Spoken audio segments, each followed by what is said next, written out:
रखवाली मालूम है कैसे करता हूँ, जैसे बच्चों की रखवाली मैया करती है। महाराज युद्ध प्रारंभ हो गया। 18 दिन का युद्ध हुआ। कौरवों की पराजय हुई, पांडवों की विजय हुई। दुर्योधन के 99 भाई मारे जा चुके हैं। अंतिम जो दुर्योधन है महाराज भीमसेन की गदा से इसकी जंघा टूट गई है। कुरुक्षेत्र के रणांगण में महाराज कराए रहा है, अंतिम सांसों को गिर रहा है। कभी कभी ऐसा था कि एक जुबान पर सैकड़ों लोग आ जाते, लेकिन आज जब इसके पाप का अंत हुआ तो एकांत में पड़ा है। कोई आंसू पोंछने वाला नहीं, कोई पसीना पोंछने वाला, कोई पानी देने वाला नहीं। पापी का जब अंत होता तो यही स्थिति होती है। इसी समय अश्वत्थामा द्रोणाचार्य का बेटा आया। अरे मित्र, तुम्हारा मैंने नमक खाया है जीवन भर, ये दुर्दशा किसने की? बोले मित्र, मरने जीने का सवाल नहीं है। सवाल तो इस बात का, हम लोग 100 भाई थे, एक भी नहीं बचा। मैं भी घंटा 2 घंटे का मेहमान हूं। हमारे जो शत्रु थे 5 भाई थे, लेकिन 5 भाई में एक भी नहीं मरा। मरते मरते, क्योंकि ये सब दुर्दशा हमारे पांडवों की वजह से हुई, मरते मरते यदि एक भी पांडवों का शव देख लेता, कम से कम आराम से मर जाता। दुष्ट मरते मरते भी अपनी दुष्टता को छोड़ता नहीं है। अश्वत्थामा ने कहा कि महाराज, पांडवों को मारना कौन बड़ी बात है? मेरा जीवन तुम्हारे लिए, अभी मार कर लाता हूं। यहां से चल पड़ा महाराज। रात्रि का समय है, 18 दिन का युद्ध है, इतना बड़ा संग्राम पांडव जीते हैं। आज अंतिम समय है महाराज, चैन की नींद सो रहे हैं। सब लोग तान दुपट्टा कर सो गए हैं। यही महापुरुष की कड़कड़ाती ठंडी। कुरुक्षेत्र के रणांगण में महाराज रावटियों में सब लोग रुके हुए हैं। लेकिन अर्धरात्रि के समय भी भगवान, सारा समाज सो गया, लेकिन भगवान, उनके हाथ में चाबुक है और शिविर के चारों तरफ महाराज पहरा दे रहे हैं। जब अर्जुन की निद्रा खुली, गोविंद आप सोए नहीं? बोले कि अर्जुन, बहुत संकट की घड़ी है, तुमको निद्रा आ रही है। गोविंद, इस जीवन की बात जो आपको सौंप दी, किस बात की चिंता? हार भी आपकी, जीत भी आपकी, हम क्यों चिंता करें? भगवान ने कहा कि यह समय ठीक नहीं है अर्जुन, आदेश कीजिए। 5 पांडवों को उठाया और सीधे महाराज गंगा जी के किनारे जाकर के 5 को लिटा दिया और रात्रि भर उनकी पहरेदारी कर। सुन सुत तो ही कहाँ सहारो सा, भजई जय मोहि तजी सकल भरोसा।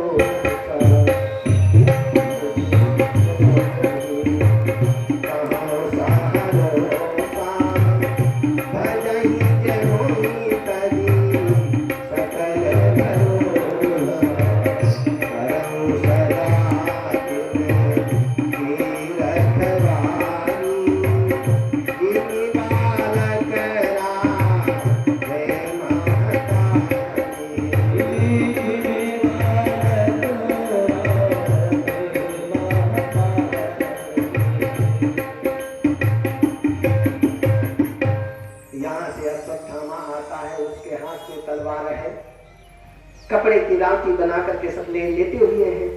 बगल से शिविर काट करके जो ही अंदर प्रवेश किया, द्रौपदी के 5 बेटों को देखा, क्योंकि द्रौपदी के 5 बेटा पांडवों के जैसे हट्टे कट्टे थे। समझा महाराज थोड़ा सा अंधेरा भी था, यही 5 पांडव हैं। 5 का सिर अलग कर दिया। दुर्योधन प्रमाण मांगेगा, क्या दूंगा? एक थैले में भर के जो ही पहुंचा दुर्योधन के पास, पूरा काम कर दिया। क्या? 5 पांडवों को मार के ले आया। दुर्योधन थोड़ा प्रसन्न हुआ, फिर मन में सोचता है कि इतना सही तो नहीं है, जिन पांडवों के रक्षक द्वारिकानाथ हैं, क्योंकि पांडव गाजल गुली तो है नहीं कि काट के लिए आए तुम। अच्छा, अगर मार के लाए हो, सबसे पहले भीम का सिर दिखाओ। अब उसी तरह जो मोटा ताजा बड़ा बड़ा सिर वाला है वही दिखाया। दुर्योधन ने जो ही महाराज गौर से देखा, अरे पगले तुम ये क्या किया, ये पांडव नहीं है, ये तो द्रौपदी के 5 बेटों को मार के ले आए तुम।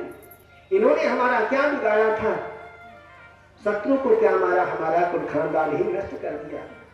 कम से कम जीवित रहते वंश चलता, पिंडदान देने वाले, जलदान देने वाले रहते, बहुत गड़बड़ी कर दिया। पहले थोड़ा सा खुशी हुई, बाद में दुख हुआ, प्राणांत हो गया। लेकिन माता शिशूनां निधनं सुतानां निशम्य घोरं परितप्यमानं तदारुदद्धास्पदलाकुदाक्षी तां सांत्वयन्नाह किरीटमाली। 5 बेटों की जान गई है, एक माता के हृदय से पूछो।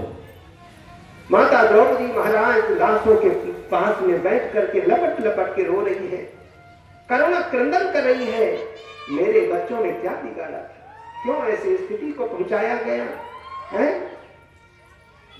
सब लोग अपने अपने ढंग से उसको सांत्वना दे रहे हैं, देवी अभी तक तुम्हारे थे, लेकिन अब भगवान को प्यारे हो गए, धैर्य धारण करो, भगवान दोबारा कृपा करेंगे। लेकिन जिस मैया के सामने उनके 5 बेटों की लाश पड़ी हो, उसको कैसे सांत्वना हो सकती है, कैसे धैर्य हो सकता है। महाराज अर्जुन आए, बोले रूप की सांत्वना नहीं दे सकता, हमारे बच्चों को मारने वाला आकाश पाताल में कहीं भी है, छोड़ नहीं सकते। और रथ में सवार होकर के द्वारिकानाथ के साथ में चल पड़े। चोर कहीं भी होता है, हमेशा भय लगा रहता है। अश्वत्थामा ने देखा महाराज इनको सब पता चल गया, हमारा पीछा करते आ रहे हैं, धक पड़ा। कन्हैया ने कहा कि अर्जुन यही हमारे बच्चों को मारने वाला, पीछा करो। आगे आगे अश्वत्थामा भगता जा रहा है, पीछे पीछे अर्जुन का रथ जा रहा है। भगते भगते महाराज श्रमित हो गया, एक जलाशय के किनारे जाकर के और थोड़ा सा आचमन करके ब्रह्मास्त्र का प्रयोग कर दिया। ये ब्रह्मास्त्र जलाता हुआ चला आ रहा है। अर्जुन ने भगवान की स्तुति की, भगवान की प्रार्थना की, महाराज इससे बचाइए। भगवान ने तुरंत अर्जुन को पीछे किया, जब तक मैं हूं मेरे भक्त का बाल बांका नहीं हो सकता। और भगवान ने इशारा किया कि ये ब्रह्मास्त्र है, ब्रह्मास्त्र की औषधि केवल ब्रह्मास्त्र हो सकती है, तुम भी तो जानते हो, तुम भी प्रयोग करो। अर्जुन ने भी ब्रह्मास्त्र का प्रयोग कर दिया, दोनों ब्रह्मास्त्र आपस में टकराने लगे, प्रलय की स्थिति उपस्थित हो गई महाराज। लेकिन गड़बड़ी जब ज्यादा होने लगी, अर्जुन ने दोनों अस्त्रों को शांत करके और खींच करके अश्वत्थामा को पकड़ लिया। पगले कहीं के, विद्या का फल क्या होता है, दूसरे का उपकार, दूसरे का हित। यदि संसार की बिना परवाह किए अपने जान को बचाने के लिए तुल गए तुम, ये विद्या का फल नहीं है। दुष्ट तुमने 5 बच्चों की हत्या की है, वो भी अबोध बालकों की। एक भी क्षण तुमको जीने का अधिकार नहीं। महाराज बांध करके रथ के पीछे भाग में डाल दिया। भगवान ने कहा कि छोड़ क्यों रहे हो, 5 बच्चों की हत्या करने वाला आतताई है, इसको मार देना ही सबसे बड़ा धर्म है।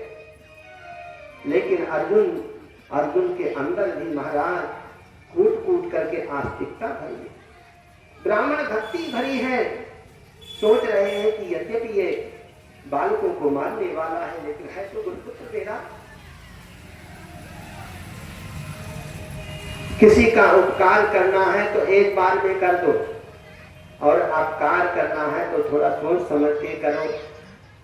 अर्जुन सोचते हैं कि मारना तो है, लेकिन थोड़ा सा समय टल जाए, हो सकता है कोई रास्ता निकले। केशव बात यह है कि मेरा अपराधी तो है, लेकिन मुझसे ज्यादा द्रौपदी का अपराधी है।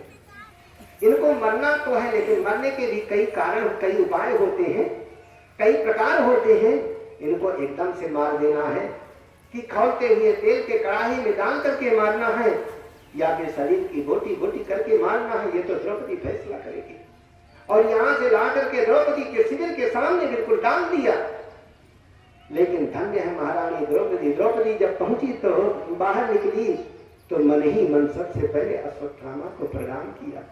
पहले का समय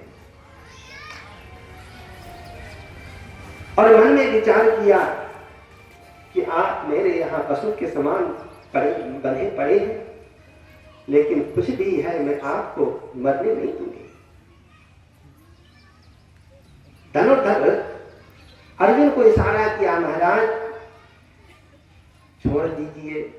उवाच चासहन्तस्य बन्धनानयनं सती मुच्यता में सा ब्राह्मणो नितरां गुरु। ब्राह्मण तो हमेशा गुरु होता है, श्रेष्ठ होता है, छोड़ दीजिए। और ये कोई सामान्य ब्राह्मण नहीं है, आपके गुरु जी के बेटा है। वो गुरु जी जो केवल सिद्धांत के पक्के, योग्यता ना होने पर अपने बेटे को वो विद्या नहीं दी जो विद्या तुम बेटा ना होने पर भी दी। ऐसे निष्कपट गुरु जी, निष्पक्ष गुरु जी उनका बेटा है। और देखो पिता ही पुत्र के रूप में परिणत होकर के आता है। आप यही समझिए कि वही गुरु द्रोणाचार्य इस रूप में तुम्हारे यहाँ आए हैं। मैं ये भी जानती हूं कि मेरे इसको मारने से मेरे बच्चे जीवित नहीं हो जाएंगे। खामा था क्यों ब्रह्म हत्या बोल। मेरे 5 बेटों की हत्या हुई है, लेकिन 5 पति तो जीवित हैं। इनकी मृत्यु हो जाएगी, इनकी मैया की क्या स्थिति होगी। पति तो खत्म ही हो गए और मैया बेटा खत्म होने पर इनकी मैया की क्या स्थिति होगी। इसलिए छोड़ दो। महाराज समाज में भी 2 पक्ष हो गए। कुछ तो द्रौपदी की भावना को सुन करके प्रशंसा करने लगे। कुछ लोग कहते नहीं, ये करना ठीक नहीं है, ये आतताई है, अत्याचारी है, इसको वध कर देना ही धर्म है। क्योंकि आज तुम्हारे बच्चों को मारा, कल दूसरे के बच्चों को मारेगा, इसलिए एक क्षण भी जीने का अधिकार नहीं है, मार दो इसको।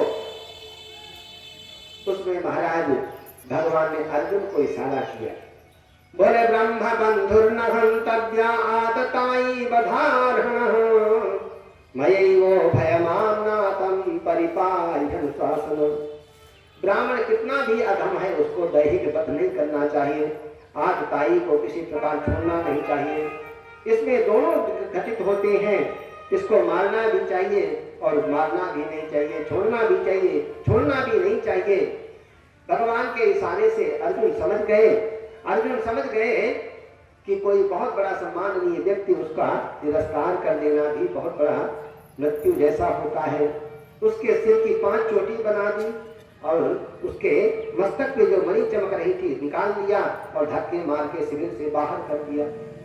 सूत जी महाराज कहते हैं कि पाप तो इसने ऐसा किया कि इसको मरना ही ठीक था, लेकिन पांडवों की करुणा, पांडवों की कृपालता इसको जीवन दान दिए। इसको चाहिए था जीवन भर पांडवों का शुक्रगुजार होता, लेकिन इसके अंदर भी प्रतिशोध की भावना भड़क पड़ी। अरे भरी सभा में मेरा अपमान हुआ, ऐसा कुछ काम करूंगा कि कुल खानदान में पानी देने वाला भी नहीं होगा। अब तो भगवान जितने भी उनके सगे संबंधी हैं, हजारों लोग मरे हैं, सबको जलांजलि दिलाया, सबको सांत्वना दी।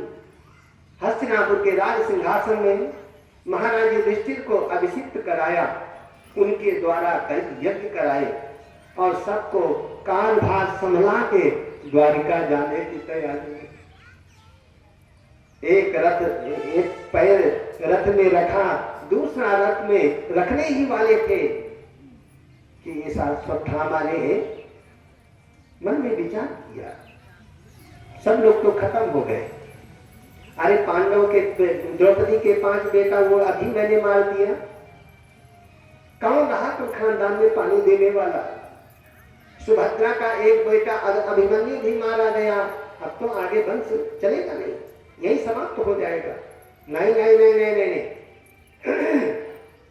अभिमन्यु की मृत्यु के पश्चात उसकी जो पत्नी थी सती नहीं हुई थी। कारण यही थे उसके पेट में बच्चा। अब यदि बच्चा इसका जन्म हो गया तो यहाँ से खानदान आगे चलेगा। महाराज इस बच्चे को मारने के लिए ब्रह्मास्त्र का प्रयोग कर दिया। ये ब्रह्मास्त्र उस बच्चे को जलाने लगा। उत्तरा घबरा गई और दौड़ती हुई भगवान के शरण में आई। बोले पाहि पाहि महायोगिन देव देव जगतपते नान्यम तद भयम पश्येत् यत्र मृत्यु परस्परम। हे द्वारिकानाथ, आपके चरणों में बार बार वंदन है, आप रक्षा कीजिए, रक्षा कीजिए। भगवान ने मुड़ करके देखा, उत्तरा दौड़ती चली आ रही, पुकार रही है। भगवान ने कहा कि देवी, तुम्हारे 5 ससुर बाबा हैं, सबसे प्रार्थना करो, रक्षा की याचना करो। महाराज दूसरे की जान के भूखे हैं, वो दूसरे को जीवन दान कैसे दे सकते हैं? इस समय केवल आप ही मेरे रक्षा करने वाले दिखते हैं, आपके अलावा मेरा कोई रक्षक नहीं दिखता। महाराज ये अस्त्र जलाता हुआ चला आ रहा है, मुझे जला करके भस्म कर दे, इस बात की बिल्कुल भी चिंता नहीं है, पर मेरे अंदर जो बच्चा पल रहा है इसका बाल बांका नहीं होना चाहिए। क्यों? क्योंकि यही तो आपका भक्त है। और आपने गीता में वाक्य कहा है, न मे भक्त प्रणश्यति, मेरे भक्त का कभी नाश नहीं होता। यदि ये नष्ट हो जाएगा तो आपका वाक्य कर जाएगा। भगवान के नेत्र सजल हो गए और तुरंत इशारा किया, मातृभाव आना चाहिए। भगवान छोटा सा रूप धारण करके अंदर प्रवेश कर गए और गदा लेकर के महाराज उस गर्भस्थ शिशु की रक्षा करके और पुनः बाहर आ गए। लेकिन सज्जनों, बात यह है, भगवान की जितने भी लीलाएं होती हैं भगवान के भक्तों से नहीं छिपी रहती। जादूगर होता है ना, जादूगर सबको मोहित करता है, लेकिन उसका जो जमूरा होता है, जो थैला लेकर के चलता है, वो कभी मोहित नहीं होता। हाँ, तो भगवान की लीलाएं सबको चमत्कृत करती हैं, लेकिन भगवान के भक्त जल्दी से मोहित नहीं होते। माता कुंती देख रही है कि भगवान ने कैसा बड़ा काम किया। सबके सामने तो ऐसे लगते हैं कि हमारे ही सगे संबंधी हैं, लेकिन मेरी पौत्र वधू के अंदर जाकर के जैसा काम किया, ये भगवान के अलावा और किसी का काम नहीं हो सकता। यहाँ तो महाराज मंत्र तंत्र जप रहे हैं, लेकिन अंदर जाकर के कैसे रक्षा की, केवल इन्हीं के बस की बात है। जो ही दोबारा रथ में सवार होकर के जाने लगे, माता कुंती सामने महाराज झोली पसार के खड़ी हो गई। बोले नमस्ये पुरुषं त्वाद्यं ईश्वरं प्रकृते परम अलक्ष्यं सर्वभूतानां अंतर्बहिरवस्थितम्। बार बार वंदन करती है माता कुंती, दंडवत करती है। हे द्वारिकानाथ, आपके चरणों में बार बार वंदन है। कन्हैया ने कहा कि आज आपको क्या हो गया? आप मेरी सगी बुआ की है, मुझे तो आपके चरणों में वंदन करना चाहिए, मेरे लिए पूजनीय है, वंदनीय है। ये उल्टी गंगा क्यों बहा रही है माता? माता कुंती कहती है, महाराज आज तक मैं भुलावे में पड़ी रही कि आप केवल मेरे भतीजे हैं, लेकिन आज मुझे बोध हो गया केवल मेरे भतीजे नहीं बल्कि सबके भतीजे, सबके अंदर रहने वाले, बाहर रहने वाले, जगत की अंता नारायण है। और आज मुझे बंधन करने से कोई रोक नहीं सकता। भगवान ने कई बार समझाने का प्रयास किया, मैं भगवान नहीं हूं, आप थोड़ा सा होश में आइए। माता जी देखिए, जो वास्तव में श्रेष्ठ होते हैं वो अपनी श्रेष्ठता को छिपाते हैं, और जो भूल करके श्रेष्ठ बन जाते हैं हर एक काम में ओछापन तो रहते रहता है। भगवान ने पहले तो छिपाने का प्रयास किया, लेकिन बाद में भगवान भी आवेश में आ गए। बोले बुआ जी, पहली बात तो मैं भगवान नहीं हूं, सबसे छोटा भतीजा, लेकिन समाज में भगवान ने भगवान बना ही दिया तो चलो भगवान है। हमेशा भगवान राम ने अपनी भगवत्ता को छिपाया, लेकिन कन्हैया कभी कभी आवेश में आ भी जाते थे। जैसे अर्जुन को अपना स्वरूप का दर्शन कराया, भीष्म बाबा को भी अर्जुन अपना स्वरूप दर्शन कराया, लेकिन भगवान राम मर्यादा पुरुषोत्तम है, पूरे जीवन अपनी भगवत्ता को छिपा करके रहे।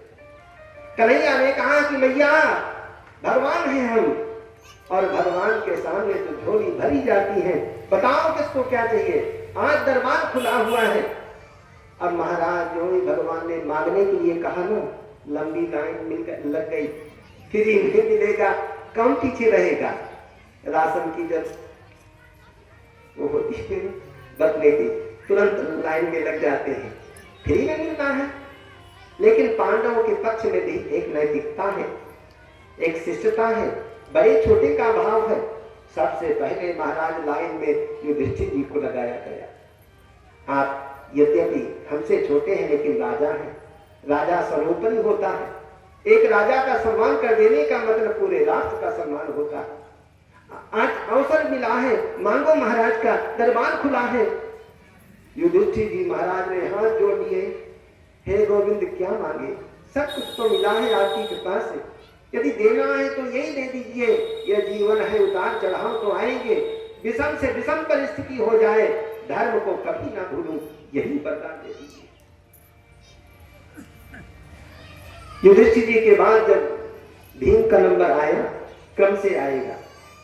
भीम कहते महाराज मैं क्या मांगू, पहले से लोग मुझे बदनाम किए हैं, बड़ा पेटू है, खूब खाता है, खूब सोता है, इनकी ख्याति है आधे में केवल अकेले भी और आधे में पूरा परिवार भोजन करे। लोग मुझे पेटू कहते हैं लेकिन कोई बात नहीं।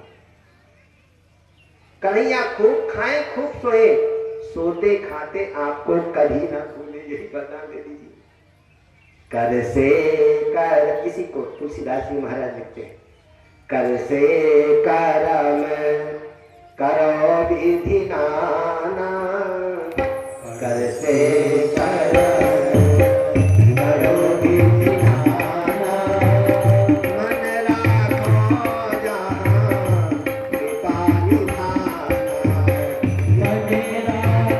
मन राखो जहाँ कृपा निधाना, मन राखो जहाँ कृपा निधाना।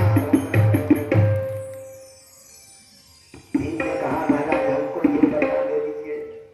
अर्जुन की बारी आई तो अर्जुन कहते हैं कि महाराज मैंने आपसे गीता का ज्ञान लिया है, आप मेरे गुरु हैं। अर्जुन ने कहा शिष्यस्ते हम साधि माम त्वां प्रपन्नम, महाराज मैं आपका शिष्य हूँ, आप जो कहेंगे करने के लिए तैयार है, आदेश दीजिए। अर्जुन ने कहा कि महाराज मैं आपका शिष्य हूँ, आप मेरे गुरु, बस गुरु और शिष्य का भाव जीवन में बना रहे, इसके अलावा कुछ नहीं चाहिए। नकुल सहदेव का जब नंबर आया तो इन्होंने कहा कि प्रभु आपके चरणों में भक्ति और अपने बड़े भाइयों का प्यार, उनकी छत्र छाया आशीर्वाद बना रहे, इसके अलावा और कोई इच्छा नहीं। द्रौपदी का नंबर आया, द्रौपदी ने कहा कि आप मेरे सखा हैं, मैं आपके सखी हूं, बस यही भाव तो हमेशा बना रहे। लेकिन सबसे बड़ी क्रांति तो तब आई जब बारी सुभद्रा की आई। मालूम है सुभद्रा भगवान की सभी बहन है, हाँ, और जब मांगने का अवसर आया ना तो सबसे पीछे खड़ी हो गई, अपने पूरे परिवार को आगे कर दिया।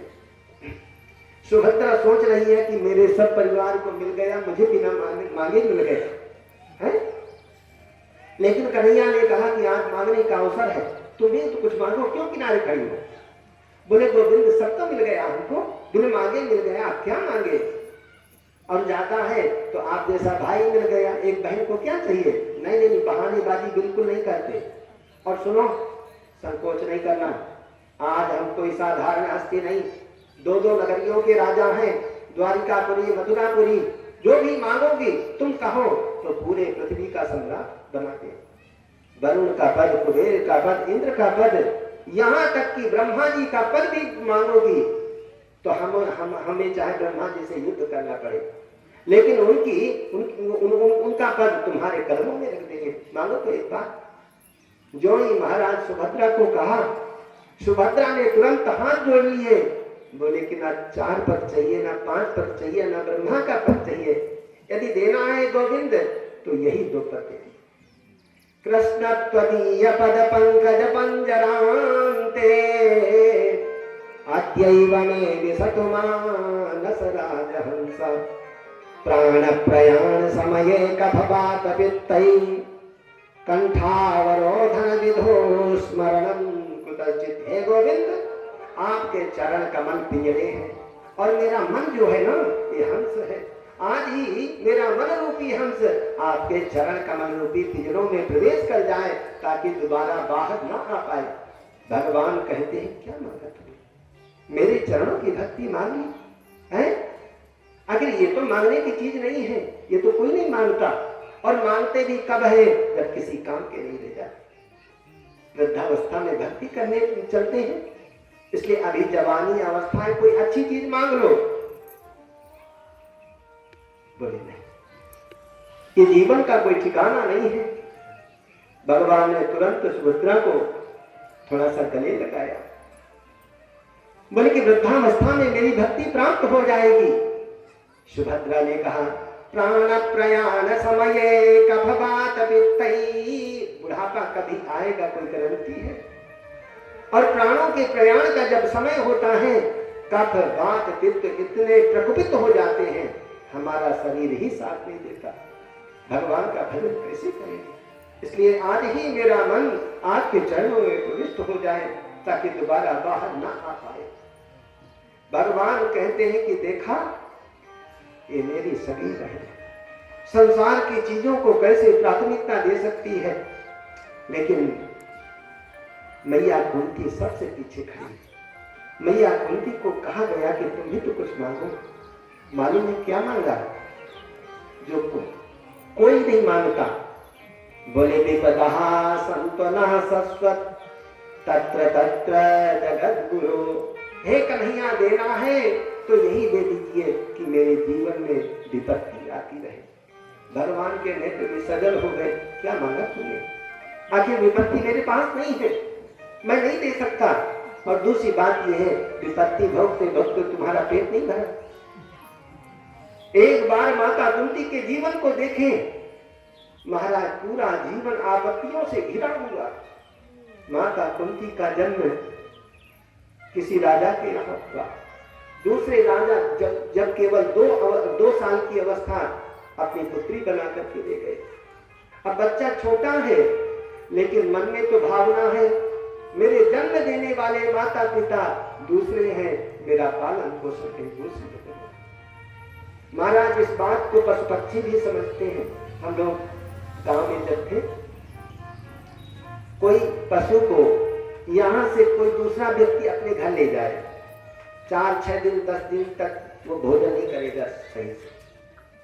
उसको कितना भी अच्छा से अच्छा भोजन कराओ, आप लोग अनुभव समझ रहे हैं? अरे भाई, यहां से अच्छा भोजन मिल रहा है, वहां क्यों नहीं प्रसन्न है? उसको ये मालूम है कि ये मेरे सगे संबंधी है, मेरे ज्ञात भाई है, हमको कहीं दूसरी जगह ले जाया गया है। सूत जी महाराज कहते, माता कुंती का जन्म कहीं हुआ और इसका पालन पोषण कहीं हो रहा है। आखिर छोटा बच्चा है, लेकिन इसके अंदर तो यह है कि ये मेरे माता पिता नहीं है, केवल पालन पोषण करने वाले हैं। थोड़ा जब ज्यादा अवस्था हुई, एक बच्चा हो गया कन्या, अनमैरिड अवस्था में।